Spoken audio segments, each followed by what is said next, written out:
Okay, good morning, Mike. Morning, Ron. How are you doing today?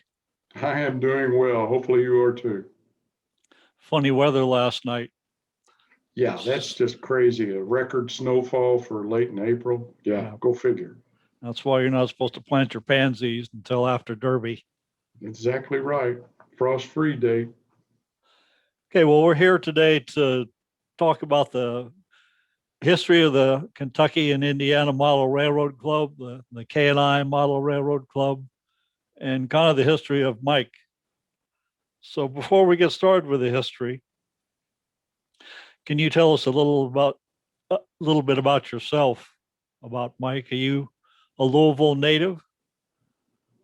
Born and raised right here in Louisville, as if you couldn't tell as soon as I opened my mouth. But yeah, I'm a native, uh, and as everybody in the club probably knows, I worked for the Norfolk Southern Railway uh, for its predecessors and then the Norfolk Southern. I'm actually a third generation railroader with that same company. My grandfather, my dad, and then myself uh, all worked for what used to be the K&I Kentucky and Indiana Terminal Railroad Company. It had three railroads as owners originally, started back in the 1890s. But then with all the merger through the 70s and early 80s, all the railroad mergers, uh, the K&I Terminal Railroad became a wholly owned subsidiary, or wholly owned piece of the Southern Railway. So we then dropped the K&IT name and became Southern Railroad. And then within 3 years after that, the Norfolk Southern was formed, and we changed all the names on the buildings again. Uh, Luckily, I didn't have to go anywhere. I stayed right where I was. Like I said, we just changed hat names. I kept the same job, luckily, and so ended up with 41 years on the railroad. Been retired now about a little over 11 years. So it was an interesting career. Like I said, I followed uh, my grandfather and my dad, but kind of did my own thing within the railroad. So it was a good career. I don't regret it one bit.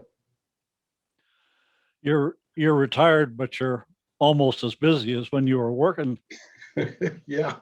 Well, I think a lot of people get that way. I was lucky. Part of the reason, part of the advantage, I guess, of working for the railroad is what's something called railroad retirement. That allowed me, with that many years seniority, I was able to retire at 60, which, thankfully, I'm healthy enough to pretty much do whatever. So it wasn't long before I was looking around for, what's next. Uh, I ended up back working for the railroad as a contract instructor. I worked in Atlanta at the Norfolk Southern Training Center for about a year and a half, teaching new hire carmen uh, um, before they actually went to work uh, at their home points. They got hired and then they got sent to the training center, and they had to deal with people like me uh, for 8 weeks before they go back to their home point and then actually begin their careers. So that was an interesting little side deal after I retired, and then but now for the last probably 3 4 years, I work part time in selling model trains at one of the local hobby shops, Scale Reproductions. I just work 2 days a week there. And then one day a week, I volunteer with Habitat for Humanity, helping build homes for people. I've been doing that actually for 10 years now. And it's quite rewarding. We enjoy it. But yeah, that and odds and ends and K&I can keep me busy, and that's a good thing. I need to be busy. Yes, it is a good thing. Tell us about your involvement in model railroading. What came first? Your interest probably in model rail and prototype railroads? versus model railroads? I assume because your family history, you probably were interested in prototype railroads before model railroads, but how did you get into the hobby? Well, I had zero hobby experience as a kid. Growing up, I was a yard ape. I was outside, whatever, I was doing something, whether it was, playing ball in the street or climbing a tree, I was outside. So I did no modeling as a kid. I'm a little different in that respect to a lot of model railroaders nowadays. They start building model cars or what have you, ships or something as kids. And then it just kind of moves from that. Well, I don't have that background. I had, no interest, no inkling in model railroads, actually, until one of my bosses from way back when at the railroad, a younger guy, who was one of those that had come up through college and gotten promoted. Excuse me. He was into model railroading and used to paint a lot of his stuff actually at the railroad on Saturdays and stuff. And so I used to talk to him a lot and kind of got the bug from him. And then I happened to catch a Christmas show back when we used to have train layouts in the malls during the Christmas season. Back the old 60 with Bob Johnson and his bunch. Talked to them and actually spent 2 or 3 days hanging out there during the Christmas season with those guys and kind of caught the bug that way. A little bit different than most people that are in the hobby. I kind of came in through the side door, as it were. But that's how it started. And it wasn't, gosh, within that first year that the K&I thing came along. Interesting. So speaking of that, how'd the K&I come along? The story goes is that the K&I was founded in a garage in 1992. Is that right? Very true. Mr. Jerry Ashley, legendary now, Jerry Ashley, he and Ray Roman, another fine gentleman, came up with the idea between the two of them. They were the actual founders of the Kentucky and Indiana Model Railroad Club. They had the original idea, and then they reached out to a few other of us about the idea of starting a club. So in the winter of 92, actually 92, 93, in Jerry Ashley's garage, unheated garage, by the way, that's when we started building the bench work for the original 4 corners of the original modular layout that we had. The club was started with a whole lot of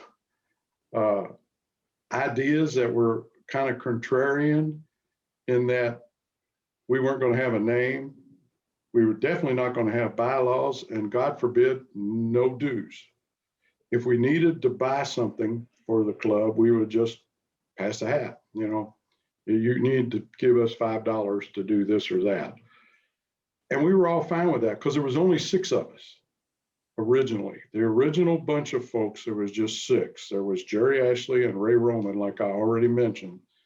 And then they reached out to Ron Montgomery, and of course, Jack Deal, Gary Metcalf, and myself. We were it. We were the beginning of the K&I as it was. And originally, it had no name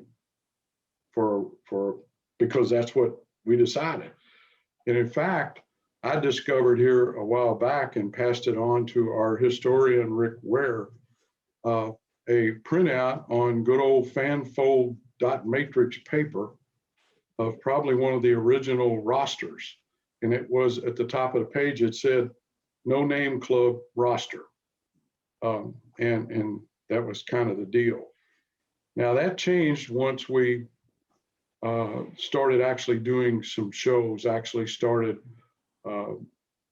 taking our layout to places. It became apparent real fast that we at least needed a name. So we kicked around a bunch of stuff, but we always kept coming back to the Kentucky and Indiana Model Railroad Club. It was kind of an inclusive name. It was a localized name. Everybody knew where we were from, whether you were from here or, someplace else. You knew where we were based anyway. So it kind of didn't take long for us to settle on the whole Kentucky and Indiana Model Railroad Club name. Took us a while to get around to bylaws and dues. That came much later. But originally we had intended this thing to be just pretty much an informal group of people.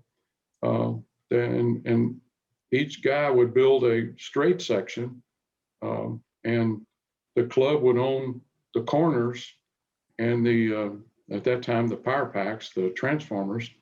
And that was it. Here we come, to a show. And it grew over the years from that. So of course, you mentioned power packs. Of course, when the KNI was started back in 1992, 93, that was before DCC, which is what we run the railroad with now. Oh yeah, way before that. There wasn't even any of those wireless DC controllers like we had at some point later down the road.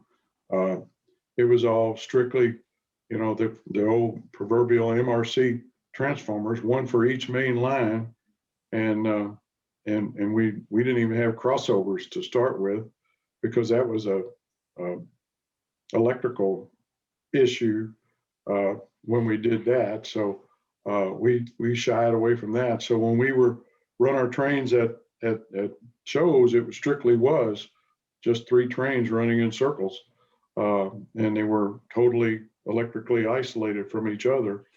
And if you had to stop, you had to run. We ran the layout at that time from inside the layout.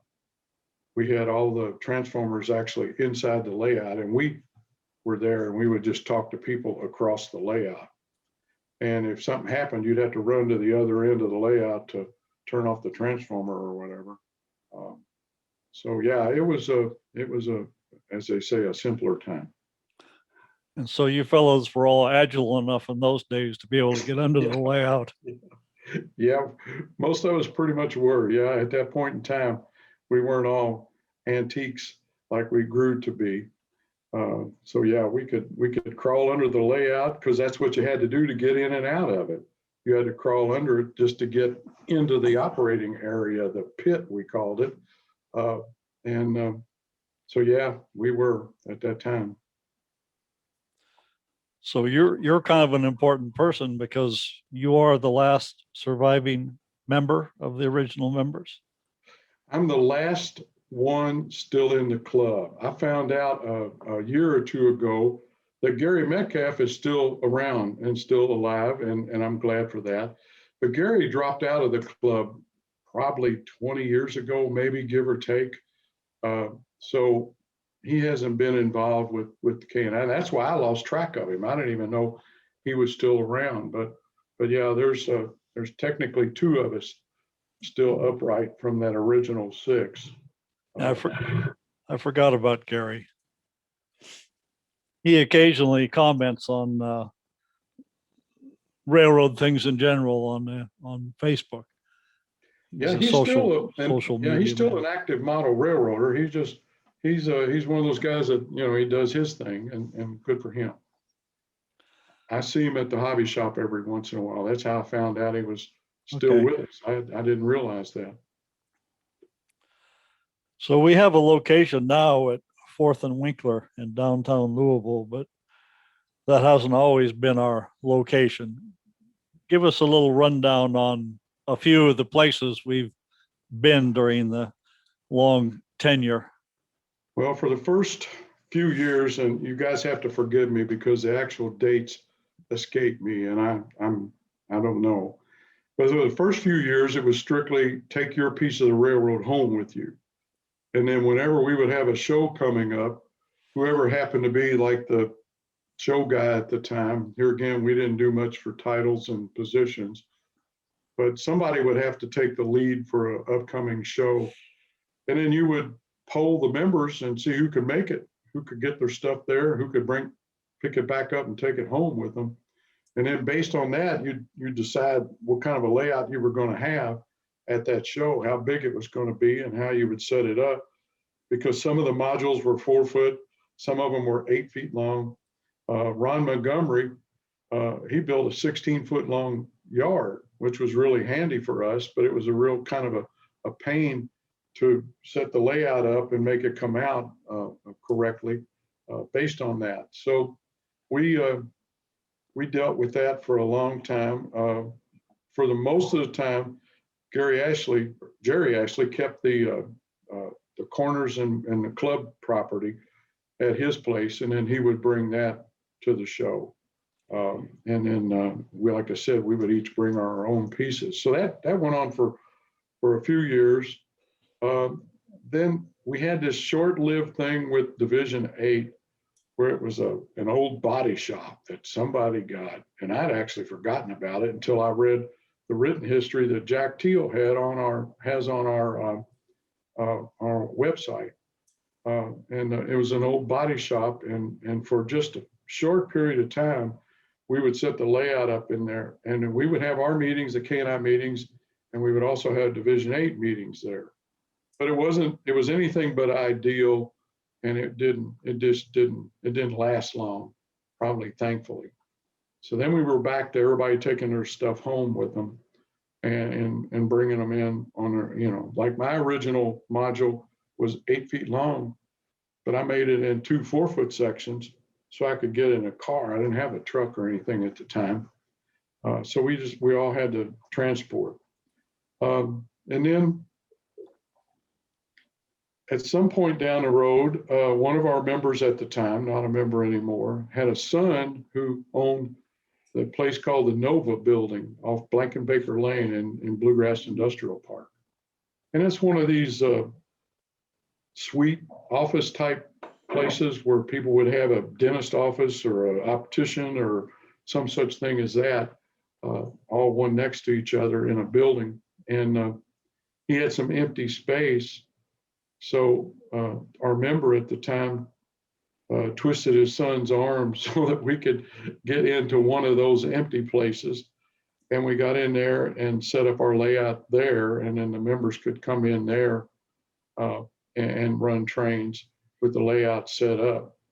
But the problem is that when he would then rent that place, we would have to move. We ended up in 3 different ones of those in that same building. We just have to pack up and move next door or 2 doors down or whatever. And then we get settled in there, and then they say, well, guess what? So, and then but during all this, we were able to recruit more members because we had places open. People could come and see. We had open houses. We would advertise a little bit, come and see what we have. And so we were able to recruit more members that way. We got more interest in the club, and that was a very good thing. So even though the Nova Building was a kind of a hop and jump kind of a place, it did help us get the word out about who we were and what we did, and we gained some membership. Well, anyway, when we lost the last slot at the Nova Building, we were homeless, as it were, again. One of those new members had a big garage at his house, so we just packed everything up and put it in his place in storage there for a while, and we would go get it if we were going to do a show somewhere else, a weekend or a week or whatever it turned out to be. At this point, we were still able to get into malls some, and so we were able to do a few shows here and there. And then from that point, then the Buckner Fire Station thing came up. And we were able to go in there for what we originally thought was going to be about 6 months, because the building had already been condemned. It had gone from Oldham County property somehow to state property. I'm not sure how that works in the inner workings of government, but at any rate, the state owned the building when we got to it. And somebody knew somebody who knew somebody that said, yeah, you can go in there and pay the utilities but we're going to tear the building down in 6 months. And we said, okay, we'll take it. And then we were there for 9 years because they kept changing the plans on what they were going to do there, the road, until one day we got a call and said, you got 2 weeks after we'd been there 9 years and we're firmly implanted. So it was panic city for 2 weeks until we got all that packed up and into the pods and did that deal for 2 years plus till we got where we are now. Thankfully, we have a home again, and it's a nice place, and we're making it better every day there. Yep. We do have a 5-year lease there, so we have a little bit of stability. Yep, 6 exactly. 6 years, actually. Yeah. Mm-hmm.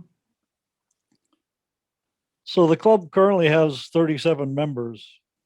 A lot of come and gone over the years with different personalities and different skills.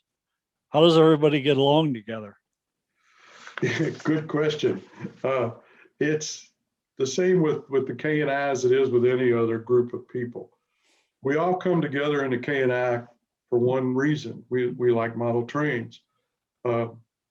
We also come together in the K&I as a club, not only because we like trains, but there's a social aspect here that a lot of us want to get involved in. You know, you hear a lot about some model railroaders are lone wolves. They stay in their own basement and they do their own thing, and more power to them. That's what they like. Great. But there's a certain percentage of us that also kind of want to share the hobby with each other. And so there's the whole social aspect of it. And so we, that's kind of where we go with it. There's the community aspect, getting out and meeting other people, the library shows that we have really developed over the last few years, thanks in no small part to you, Ron. And we do open houses, and hopefully sooner rather than later, we'll get back to that where we are now. It'd be great to have an open house again. We'll get there. Yeah, we hope so. Yeah, but we just kind of, we all have different personalities, and every once in a while the personalities kind of get in the way of different folks, but we manage, we work it out. It moves on, and we have a lot of members that have been in the K&I for quite a while now. Not as long as me, of course, but quite a while, and that's a great thing. Speaking of different people's opinions and personalities, what's best to model, in your opinion? The old historical railroads, the modern stuff, or somewhere in the middle? You're trying to start a fight now is what you're trying to do. I know what you're trying to do. No, what's best to model? Everybody answers that question a little bit differently. And here again, with the time I spend at the hobby shop, one of the quick things you figure out is that one of the great things about this hobby is there's only like 1,000 ways to do it. There really is, around here, I think still the transition era, they call it, the 50s, where you get steam and early diesels, is probably still the most popular era that gets modeled. Of course, you have the modern. That's what I like. I model what I know, being from the railroad, retired.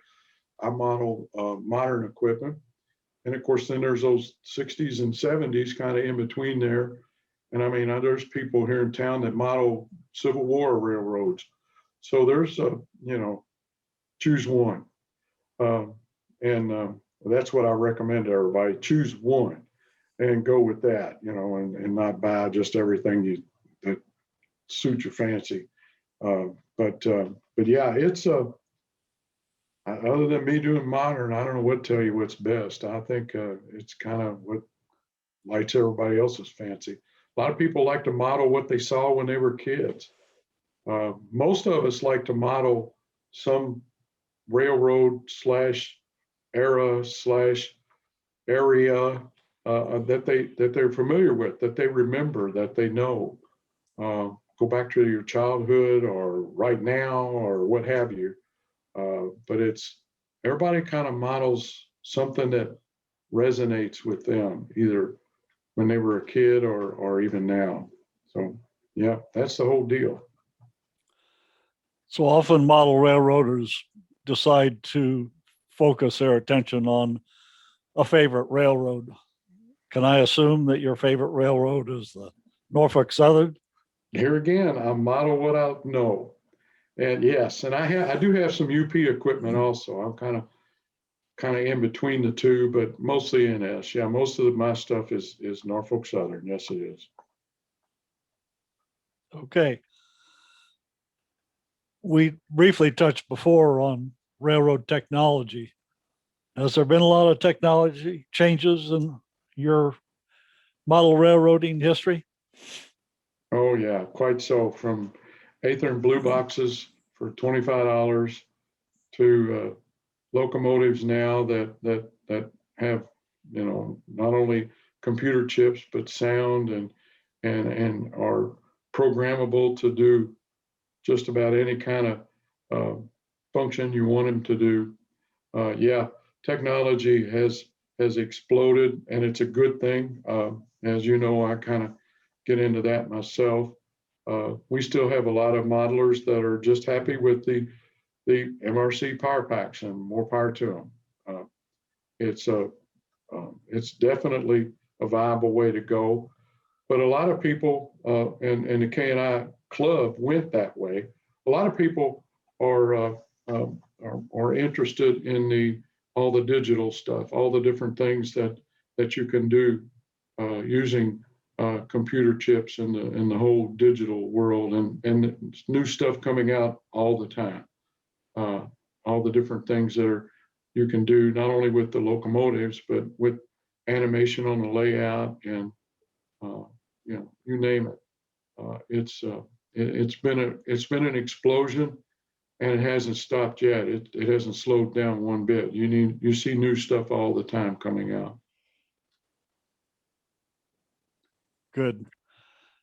There's a lot to model railroading, a lot of different aspects to model railroading. There's the social aspect, there's building, bench work, there's scenic, building rail cars, putting decoders in engines. There's a lot to learn. What aspect do you like the most about model railroading?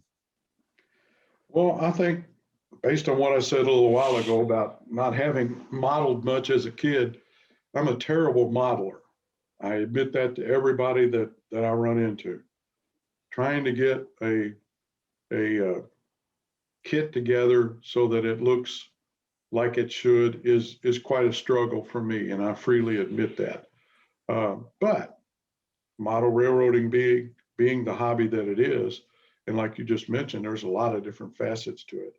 I, for one, like building bench work, and I'm weird that I like wiring. Some people dread it because it's under the layout for the most part, but I like to do wiring. Um, I can do scenery, but I don't know what's the opposite of an artist. Okay, that would be me. Whatever the opposite of that is, that's me. So people like Stan White and other members of our club who have that artist touch in their brain are they're just I'm in awe when they can say, well, yeah, all you have to do is just kind of put paint this way and paint that way, and then it really looks like something. No, not for me. So those kind of people, I need to trade out bench work and wiring with those folks or something. Um, but yeah, that's kind of my deal. And the electronics, I like that too. The more bells and whistles on a layout, the better, I think, for me. Yeah, that's why I've kind of drifted off lately into the microcontroller world, where you can like add animation to a layout and things like that. And that's kind of fun for me right now. Well, I agree with you. That's one of the great things about the hobby is that you have different members who have different interests and everybody can come together and, make a layout come alive with their various skills. So Oh, yeah, very that's, much so. it's a social aspect of the hobby, but it's also a great aspect of the hobby. Mhm. Well, let me ask you a couple of last questions here before we wrap it up.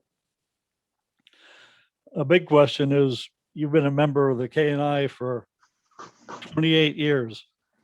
Yep. How have you stayed that long?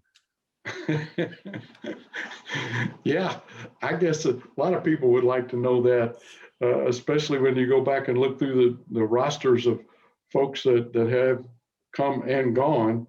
But I like it. The different personalities. I'm a people person. Anybody that knows me knows that. Uh, Thankfully, not all of our members are as big a smart aleck as I am, but I am a kind of a people guy. So I like people. I like, you know, working with and dealing with people. So, I'm going to be a joiner in a lot of respects. So, but the thing about the KNI that has kept me involved is kind of a multiple thing. Since you and I have been talking about doing this little oral history deal, I've been doing a little bit of retrospect because I don't do that very often. I'm kind of right now sort of guy. But so why have I hung around so long? Well, I mentioned a little while ago the community aspect. I think it's really good that we can promote the hobby. We do, as a club, promote the hobby. We get out. We see people that don't know model railroads from slot cars, and we're able to promote the hobby. We're able to promote the history of railroading. We talk a lot about that at our shows. And all of these are good things. We do get out and about, and people know that I like to do that a lot personally. So it's great to be able to do it as a club, and I've really become a fan of these library shows. I really like that. But then the club itself, without the community aspect of it, which is, like I mentioned, a big part of it. But within the club, you get to know people. Like you said before, we come from every direction. You name the career, the job, the path that somebody got to this point with the KNI, and there's 35 members, 35 completely different stories. That's interesting to me. I like to hear where people have been, what they did, what they're doing. Those things are fun for me. I like the socializing, the catching up with people. You see people maybe see them once a month, when we have meetings, and so it's fun to catch up. And then the other big part of the club is that, like I tell people at the hobby shop all the time, no one person is an expert on everything in the hobby. It's too big, it's too varied. No one is an expert on all of it. But within a club, especially one this big, there's somebody that's going to know the answer to your question. Whatever it is, somebody in this club is going to know your answer. So the fact that we can all share techniques, we can all mentor each other is a huge thing for me. I know I've learned everything I know from being in this club. I mean, you can put that in whatever kind of box you want, but it's all from this club. In fact, if I'm not mistaken, we have nurtured 4 master model railroaders in this club. 4 folks have become master model railroaders while they have been members of the KNI club. Jerry Ashley, Ed Brennan, Mike Harmon, and of course, Charlie Fackler. And God, I hope I didn't miss anybody, but I think that's right. So that says a lot right there. So yeah, I've hung around a long time. God forbid I'll be here for quite a while longer. And it's always new. It's always interesting to me. It never gets boring, and I'm good with that. This shirt I have on is one of the original, the first batch of shirts that we ever bought. And you notice we had already by that time decided that Kentucky and Indiana was going to cost us too much to print on the shirt. So we kind of shortened it to K&I, even though our name was still Kentucky and Indiana. So anyway, I've been around a while. I still like it. I still enjoy it. I still look forward to it. I still crave when we can get back together face to face, and can't wait. Well, I really appreciate your time today, Mike, and filling us in on the history of the KNI. And I hope that folks will, existing members and new members that come along will take the 45 minutes or so that this has lasted to listen to what you have to say about the history of the club and about the hobby. So thank you. And thank you for your service to the club. You're one of those guys that always raises their hand when we ask for help. And that's much appreciated. Nah, it's like I said, it's me. I get more out of it than the other way around. I'm happy to do this. I'm happy to help. But it's because I enjoy it. I don't have any other pretense. I get a lot out of it, and here I am. Well, thanks again, Mike. My pleasure.